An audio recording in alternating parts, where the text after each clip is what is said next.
నేపాల్ బంగ్లాదేశ్లో వచ్చిన విప్లవాలు మన దేశంలో రావద్దు అంటే విద్యార్థులకు సామాజిక నైతిక విలువలు ఉపాధ్యాయులు నేర్పించాలని మాజీ మంత్రి ఎమ్మెల్యే హరీష్ రావు సూచించారు.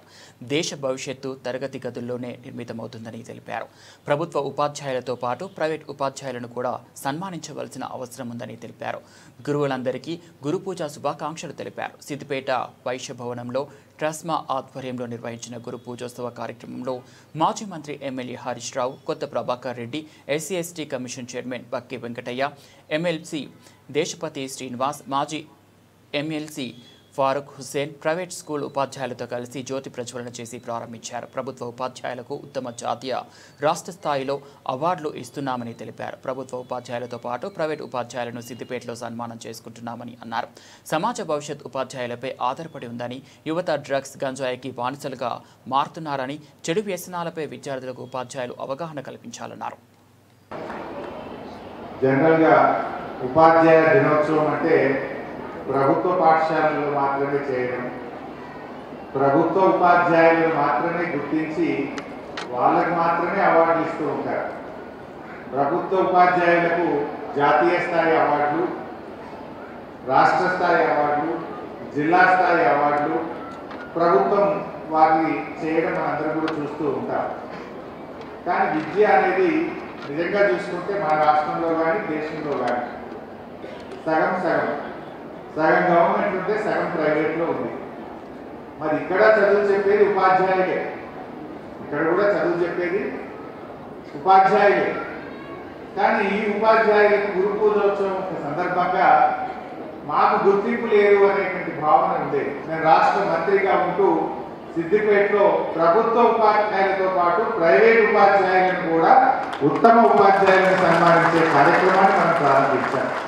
ఒక మంచి సాంప్రదాయాన్ని మన సిద్దిపేటలో మనం తెచ్చుకున్నాం. ప్రతి ఏటా కూడా అద్భుతంగా ఎంతో చక్కగా విద్యా బోధనలు చేసి మరి గొప్ప విద్యార్థులను సమాజానికి అందించేటువంటి మిమ్మల్ని కూడా సన్మానించుకోవడం ఇది మా బాధ్యతగా మేము భావిస్తూ వచ్చాం. దాంట్లో భాగంగా ఈ సంవత్సరం కూడా ఈ కార్యక్రమాన్ని మనం ఏర్పాటు చేసుకున్నాం. నిజంగా ఈరోజు సమాజ భవిష్యత్తు మీ మీదే ఆధారపడుతుంది. రేపటి సమాజం అద్భుతంగా ఉండాలి, రేపటి సమాజం బాధ్యతాయుతమైనటువంటి పౌరులను అందించాలి అంటే అది ఉపాధ్యాయులు ఉంటుంది.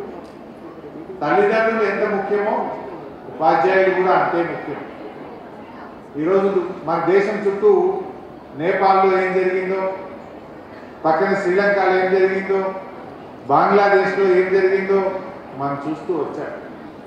రేపు భారతదేశంలో అలాంటి పరిస్థితులు రావద్దు అంటే మనం మన పిల్లలకు జ్ఞాన సముపార్జనే కాదు, సామాజిక నైతిక బాధ్యతల్ని కూడా నేర్పించాల్సినటువంటి అవసరం ఉంది. కేవలం విద్య నేర్పడమే కాదు, ఆ పిల్లలకు సామాజిక నైతిక బాధ్యతల్ని కూడా చిన్ననాటి నుంచే వాళ్ళలో పెంచి పోషించాల్సినటువంటి బాధ్యత ఈరోజు మీ మీద ఉంది. ఈరోజు సమాజంలో మేము చూస్తూ ఉన్నాం, డ్రగ్స్ విచ్చలవిడిగా పెరిగిపోయినాయి, గంజాయి విచ్చలవిడిగా అమ్ముతూ ఉన్నారు, ఆన్లైన్ గేమ్లకు బానిసలు అవుతూ ఉన్నారు. బాగా చదువుకున్న వాళ్ళు, ప్రభుత్వ ఉద్యోగులు, పోలీస్ కానిస్టేబుల్ వాళ్ళు కూడా ఆన్లైన్ గేమ్లు ఆడితే వాళ్ళు కూడా బానిసలు అయిపోతే మరి ఏం కావాలి సమాజం? కానీ ఈ మధ్య ఏం జరుగుతుంది?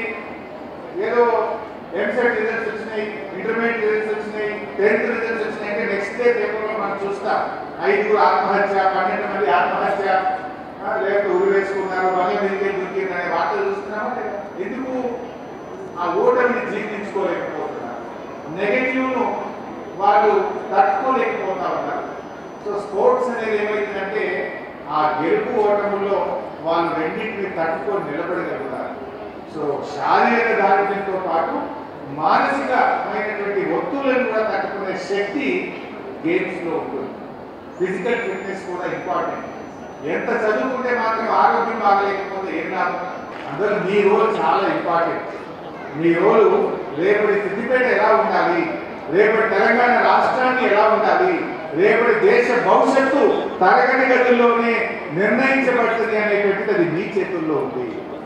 ఒక ఎడ్యుకేషన్ హబ్గా సిద్దిపేట మార్చారు. నాకేమంటే అన్ని డాక్టర్లు ఉండాలి, మనుషుల డాక్టర్, పశువుల డాక్టర్, పంటల డాక్టర్, 3 చదువులకు సిద్దిపేట కేంద్రంగా ఉండాలని నా కోరిక ఉంది. 3 తెచ్చిన. సరే, మనుషుల డాక్టర్ అయితే మెడికల్ కాలేజ్ అద్భుతంగా నడుస్తుంది, ఇప్పటికే కొన్ని వేల మంది డాక్టర్లను అందించింది సిద్దిపేట. అట్లే బిఎస్సి అగ్రికల్చర్ పంటల డాక్టర్ అది నడుస్తూ ఉంది సిద్దిపేటలో. పశువుల డాక్టర్ అంటే బీబీఎస్సి, ఆ కాలేజ్ కూడా నేను 200 కోట్లతో శాంక్షన్ చేసి కలెక్టరేట్ పక్కన బిల్డింగ్ కూడా సైన్ కట్టాను. బాగా ఏంటంటే గవర్నమెంట్ మారగానే సిద్దిపేటకి ఇచ్చిన బీబీఎస్సి కాలేజీని రేవంత్ రెడ్డి కొడగలికి ఎత్తపోయాడు. అరే నేను అంటున్నా, కొత్తది పెట్టుకోరా పోయి, నాలుగు ఎత్తుకోతావు. ఎవడన్నా ముఖ్యమంత్రి అయితే కొత్తది పెట్టుకుంటాడు అద్దరగా. సగం కట్టిన మన కాలేజీని మధ్యలో అర్థాంతరంగా ఆపేసి ఆ బీబీఎస్సి కాలేజీని ఎత్తపోయాడు. సరే, ఎప్పటికీ నువ్వే ఉంటావా, మళ్ళా మా కాలం రాదా తెచ్చుకోమా బాబు. మెగా డిఎస్సి దగా డిఎస్సి అయిపోయింది. ఏం చెప్పిండు, రాకే 25,000 అన్నాడు. 2 లక్షలు మొదటి సంవత్సరమే అన్నాడు. 2 ఏళ్ళు అయిపోయినా 10,000 కూడా ఇప్పటికీ. కేసీఆర్ గారి నోటిఫికేషన్ ఇచ్చి పరీక్ష పెట్టి రిజల్ట్ ఇస్తే గా కాయిదాలు వచ్చుకుంటే తిరిగింది తప్ప కొత్తగా నోటిఫికేషన్ ఇచ్చింది లేదు, నౌకరు ఇచ్చింది లేదు. మీరు ఎంత కష్టపడుతున్నారో నాకు తెలుసు. కుటుంబంలో ఒక తల్లిగా మీ పాత్ర పోషిస్తున్నారు, ఇంటిని సంపాదిస్తున్నారు. ఇంటికి చేదోడుగా ఉండడానికి 10 రూపాయలు సంపాదిస్తూ మీ కాళ్ళ మీద మీరు నిలబడతా ఉన్నారు. నిజంగా మీరందరూ బాగా చదువుకోండి, ఉన్నత విద్యను అభ్యసించి ఇంటికి పరిమితం కాకుండా ఈరోజు ఉద్యోగం చేస్తూ మీ కుటుంబానికి చేయూతనవుతా ఉన్నారు. పైకి కావాలని తపనతో మీ పిల్లల్ని బాగా చదివిస్తూ 10 మందికి విద్యాబోధన చేస్తూ మీరు చదువుతున్న తెలివిని, జ్ఞానాన్ని సమాజానికి అందిస్తూ చాలా గొప్పగా మీరు కృషి చేస్తూ ఉన్నారు.